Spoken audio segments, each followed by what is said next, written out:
Halo teman-teman, selamat datang di channel YouTube kita. Bersama dengan saya Monika Matoradila, mahasiswa Prodi Biologi UT Malang. Nah, pada video ini nanti akan dijelaskan tentang jenis-jenis upaya konservasi non-hayati. Nanti akan dijelaskan mulai dari pengertian konservasi non-hayati, macam-macam konservasi non-hayati, beserta upaya-upaya apa saja yang perlu dilakukan dalam konservasi non-hayati. Oke, kalau begitu mari kita simak video edukasi kita kali ini. Konservasi adalah upaya untuk melestarikan, melindungi, dan mengelola sumber daya alam baik yang hidup atau hayati maupun yang tak hidup atau non-hayati. Ini bertujuan untuk menjaga keberlanjutan ekosistem, keanekaragaman hayati, dan lingkungan alam. Ini juga berguna untuk mengelola sumber daya alam bagi generasi sekarang dan yang akan datang. Kemudian konservasi ini terbagi menjadi dua. Yang pertama adalah konservasi hayati dan yang kedua adalah konservasi non-hayati. Untuk konservasi hayati adalah upaya pelestarian dan pelindungan terhadap kehidupan alam seperti flora, fauna, mikroorganisme, dan keanekaragaman genetik. Sedangkan konservasi non-hayati adalah upaya pelestarian dan pengelolaan sumber daya alam yang tak hidup seperti air, tanah, udara, sinar matahari, dan hasil tambang. Kemudian pada video kali ini akan dijelaskan lebih lanjut tentang jenis-jenis upaya konservasi non-hayati. Simak penjelasannya dengan seksama. Apa itu konservasi air? Konservasi air adalah upaya memelihara keadaan serta perlindungan dan pelestarian sumber daya air agar selalu terjaga dalam kualitas maupun kuantitas untuk memenuhi kebutuhan makhluk hidup dari masa sekarang dan untuk masa yang akan datang. Konservasi air juga merupakan praktik menggunakan air secara efisien dan tidak berlebihan. Air selain berfungsi sebagai kebutuhan pokok seperti mencuci, mandi, dan minum, air juga memenuhi kebutuhan untuk pertanian, perikanan, dan industri. Nah, ada beberapa tujuan tentang konservasi air. Yang pertama adalah untuk menjaga sumber daya air. Yang kedua, untuk pencegahan bencana seperti banjir, kekeringan, erosi, dan sedimentasi. Yang keempat, untuk menjaga ekosistem dan kelestarian air. Yang keempat adalah untuk menjaga sumber air bersih. Ada tiga metode konservasi air. Yang pertama adalah metode vegetatif, yaitu dengan menggunakan tanaman untuk mengurangi tumbukan air hujan dan tanah dengan menggunakan akar yang akan menyerap tanaman ke dalam tanah. Dan yang kedua dengan menggunakan metode mekanik. Metode ini menggunakan perlakuan fisik terhadap tanah guna mengurangi aliran air di permukaan. Contohnya dengan membangun waduk, menggunakan bendungan, membuat saluran air, dan lain-lain. Dan yang terakhir adalah dengan menggunakan metode kimia. Metode ini menggunakan bahan kimia terhadap tanah untuk penguatan tanah agar tanah tidak tererosi dan tahan terhadap benturan air. Nah, konservasi tanah. Konservasi tanah adalah suatu usaha untuk melindungi tanah terhadap kerusakan akibat erosi, pencemaran, dan degradasi. Pencemaran tanah. Pencemaran tanah itu ada beberapa seperti limbah padat dan limbah cair. Limbah cair itu contohnya limbah dari pabrik, limbah dari rumah tangga. Dan selanjutnya ada pencemaran tanah seperti gunung meletus, kebakaran hutan, dan banjir. Upaya menanggulangi pencemaran tanah, yang pertama berhenti membuang sampah di tanah, mengurangi penggunaan sampah anorganik seperti plastik.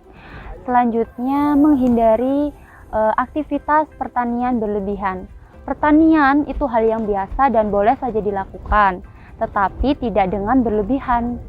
Karena aktivitas berlebihan itu mengakibatkan bencana alam seperti erosi tanah dan banjir. Konservasi udara. Apa itu konservasi udara? Konservasi udara adalah upaya untuk menjaga kualitas udara dan melindungi lingkungan dari pencemaran udara. Tujuan konservasi udara. Yang pertama, meminimalisir pencemaran udara terhadap kesehatan manusia. Dua, melindungi ekosistem udara dan keanekaragaman hayati. Ketiga, mempertahankan kualitas udara baik untuk kegunaan masa kini dan yang akan masa datang. Yang terakhir, mengurangi penggunaan emisi gas rumah kaca yang menyebabkan gangguan perubahan iklim.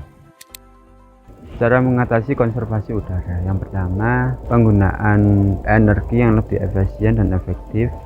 Yang kedua, mengurangi penggunaan energi fosil dan beralih ke energi yang bersih seperti energi terbarukan. Ketiga, mengurangi emisi, mengatur industri dan transportasi untuk mengurangi emisi polutan udara seperti CO2, SO2, NOx, dan partikulat. Mendukung transportasi berkelanjutan seperti mendorong transportasi umum, sepeda, motor listrik untuk mengurangi penggunaan udara. Penghijauan perkotaan dengan menanam lebih banyak pohon dan tanaman di perkotaan untuk menyerap polutan udara dan menjaga kualitas udara. Yang terakhir, edukasi dan kesadaran masyarakat, memberikan informasi terhadap masyarakat dan mengenai dampak-dampak serta cara-cara mengenai bagaimana mengatasi terhadap pencemaran udara. Konservasi sinar matahari adalah tindakan untuk mengurangi konsumsi energi matahari secara efisien. Konservasi sinar matahari memiliki banyak manfaat, termasuk penghematan energi, mengurangi energi karbon, dan menekan biaya listrik. Ini juga membantu melindungi lingkungan dan sumber daya alam. Berikutnya adalah upaya-upaya untuk menerapkan konservasi sinar matahari. Memasang panel surya di rumah, mengoptimalkan pencahayaan alami dengan desain bangunan yang tepat, menggunakan peralatan energi yang efisien, mengurangi limbah dan daur ulang produk. Peran individu sangatlah penting dalam konservasi sinar matahari, termasuk seperti menghemat energi dalam rumah dan juga memilih transportasi yang ramah lingkungan.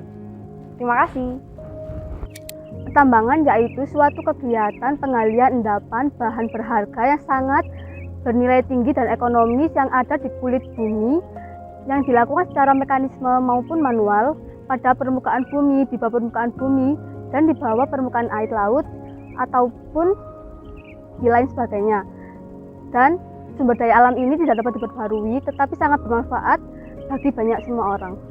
Tujuannya yaitu adalah untuk mendapatkan hasil tambang yang baik dan bagus dan yang berkelanjutan dan berwawasan lingkungan. Dampak dari pertambangan berkelebihan yaitu dapat mengakibatkan penurunan tanah, kepadatan tanah, dan kehilangnya flora dan fauna yang secara tiba-tiba, dan juga mengganggu aktivitas masyarakat sekitar. Upaya konservasi yang dilakukan dalam pertambangan yaitu yang pertama, kita sebagai masyarakat untuk melakukan penggalian pertambangan harus meminimalisir untuk penghematan. Yang kedua, kita sebagai manusia dan warga masyarakat Indonesia harus melakukan upaya penghematan untuk penggalian tanah agar tidak mengakibatkan erosi. Setelah disajikan mengenai jenis-jenis upaya konservasi sumber daya alam non-hayati, kami akan menunjukkan salah satu tempat atau kawasan konservasi sumber daya alam non-hayati, yaitu Ranupani. Ranupani merupakan elemen konservasi non-hayati yang masuk dalam kawasan Taman Nasional Bromo Tengger, Semeru.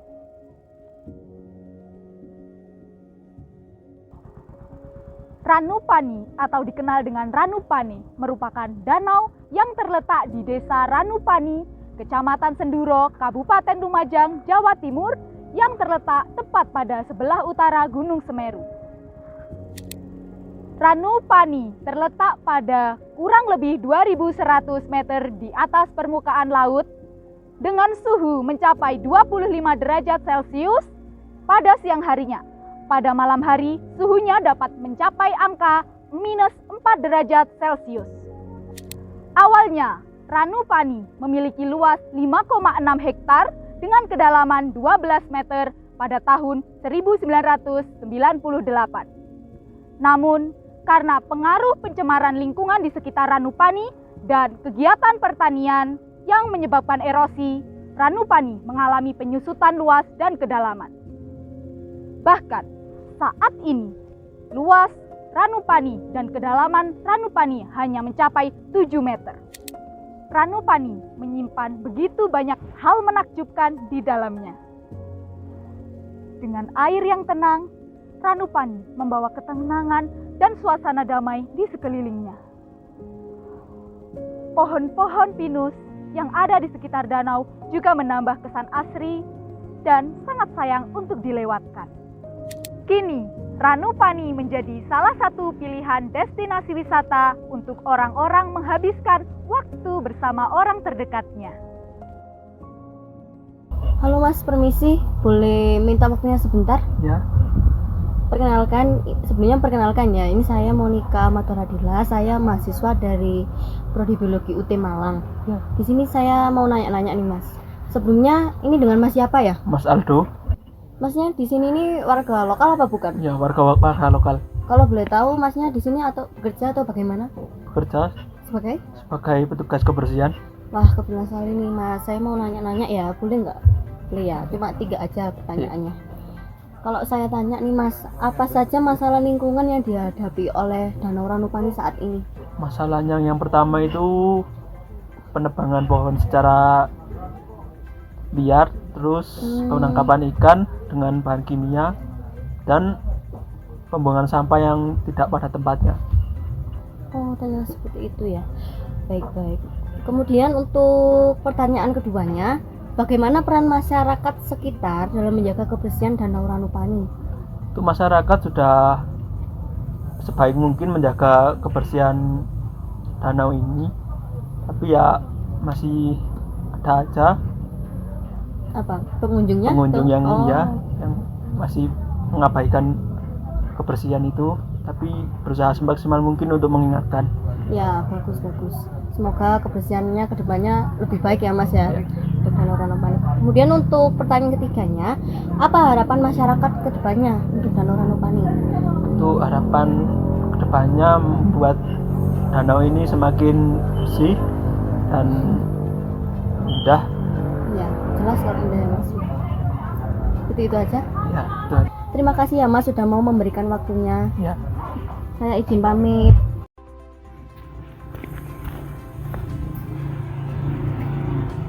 Kurangi penggunaan barang atau produk yang mengakibatkan sampah dan limbah, dan buanglah sampah pada tempatnya. Serta kita sebagai generasi milenial, kita juga bisa mendaur ulang barang-barang yang sudah tidak terpakai seperti kertas, plastik, kaca untuk menjadi produk yang berguna.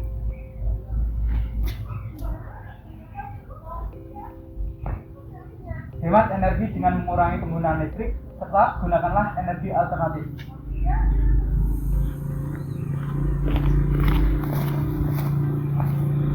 Gunakanlah air untuk kehidupan sehari-hari dengan secukupnya, karena berlebihan itu bukanlah hal yang baik.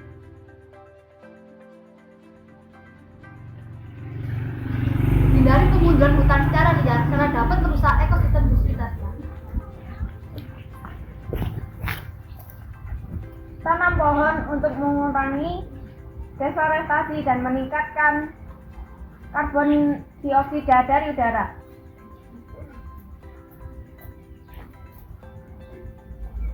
Kurangi penggunaan kendaraan pribadi dan pilih transportasi ramah lingkungan seperti bersepeda dan berjalan kaki.